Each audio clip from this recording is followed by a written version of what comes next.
If you start working with WWE again, would you consider burying the hatchet with Hulk Hogan? No. Conversation, at least? I don't know.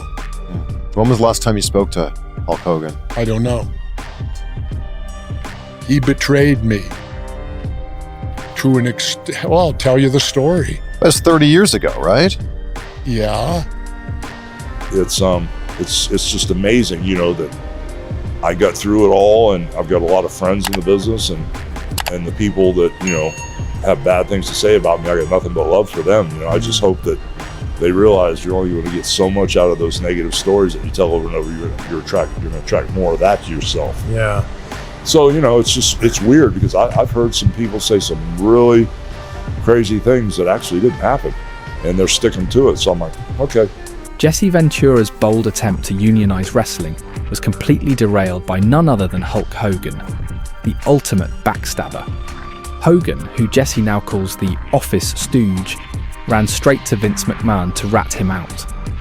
To this day, Ventura hasn't forgiven Hogan, calling him a traitor who sold out the locker room to protect his own selfish interests. And I got up on a chair and I told everybody, now is our time to unionize. I said, all the publicity's gone out on WrestleMania. I said, if we refuse to wrestle unless union negotiators are brought in, it's federal law. They have to be brought in. It's the law. And I said, and then if we can get the Charlotte guys to join us, we can freeze them, freeze Vince, and force them to do collective bargaining, and we can finally get a union. And I gave my impassioned speech, right? The next day I go home, my phone rings, it's Vince. What the union, da-da-da. I said, Vince, I fought him. I said, Vince, I'm not talking about just fighting you and that. I said, right now, this was 1980s. I said, right now I pay $5,000 a year for health care for my family. If we had a union, I might only have to pay $1,250. Because there's strength in numbers. Sure. I said, what about all the guys I've seen that give 30 years to this business, and in the end, they ain't got a pot to piss in or a window to throw it out of? If we had a union, maybe they could retire with $500 a month. Something. Yeah. I said, why? And you know what did it for me? I was in Las Vegas, and I got on an elevator. And you know who got on the elevator with me? Who? A great big offensive guard from the Oakland Raiders by the name of Gene Upshaw. You know who Gene Upshaw was? Yeah. Head of the NFL Players Association. I got on that elevator and Gene Upshaw, I said, hi, Gene.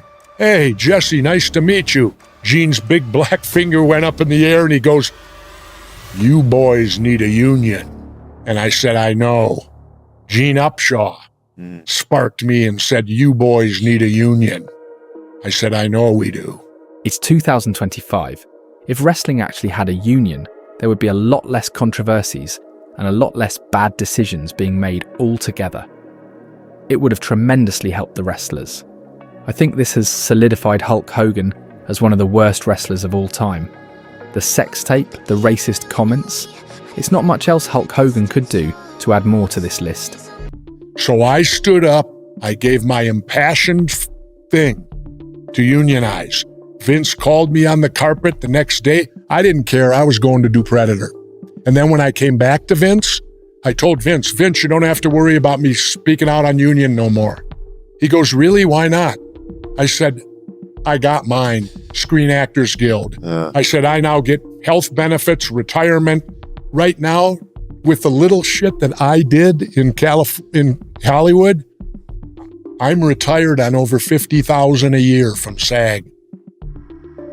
I get over $50,000 a year. Still? Right now. Wow. I'm collecting it. It's my retirement. Wow.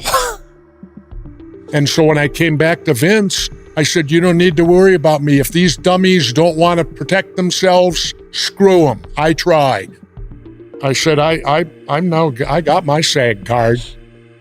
And I'm on retirement right now. I started at age 70. Started collecting, and I made it up to where I make over $50,000 a year in SAG retirement. And then I have after retirement too. Wow. Which is the broadcasters. Yeah. And I could never figure this one out. But then it came to me. Why, since wrestling's on TV every week, why weren't they required to join AFTRA? You want to know why? Why? Healthcare. You think AFTRA wants to bring in 1,000 wrestlers into their healthcare system? It would bankrupt them. That can be the only reason. Yeah. Because they're on TV every week on television. Why aren't they required to join AFTRA? Yeah. There's just story after story, and now he has become a skid mark on the business. Let us know whose side you're on. Do you think Hulk Hogan was right for telling Mr. McMahon? Or do you think he was just looking out for his own personal interests? Let us know in the comments below, and we'll see you in the next one.